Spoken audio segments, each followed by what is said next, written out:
I intend to resign. Canada will soon have a new prime minister after more than 9 years of Justin Trudeau's leadership. Who will replace him as the leader of the ruling Liberal Party and as the country's prime minister will be decided by party members and announced on March 9th.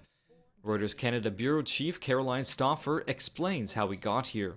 The real precipitating factor was actually happened in December, though, and that was when his finance minister, Chrystia Freeland, resigned in a very surprising way. He kind of took the holiday period to think about the best way forward, but he did, of course, end up resigning shortly after the holidays. But all indications from our reporting are that he had kind of intended to stay around and try to be the Liberal candidate for the next election. Running to replace Trudeau is Mark Carney, a former central banker who doesn't hold a seat in Canada's legislature. He's running as an outsider with considerable financial experience. Chrystia Freeland, once Trudeau's closest ally, she led the renegotiation of the North American Free Trade Agreement during U.S. President Donald Trump's first term. The two remaining candidates are former cabinet minister Karina Gould and retired Liberal legislator Frank Baylis.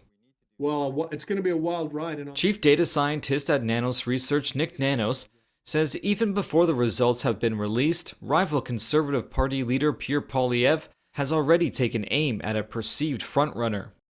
The Conservatives and Pierre Poilievre have come out swinging against Mark Carney like he's already won the leadership. So the expectation is that he's the frontrunner because of Pierre Poilievre's validation and also probably the amount of coin that Carney has raised.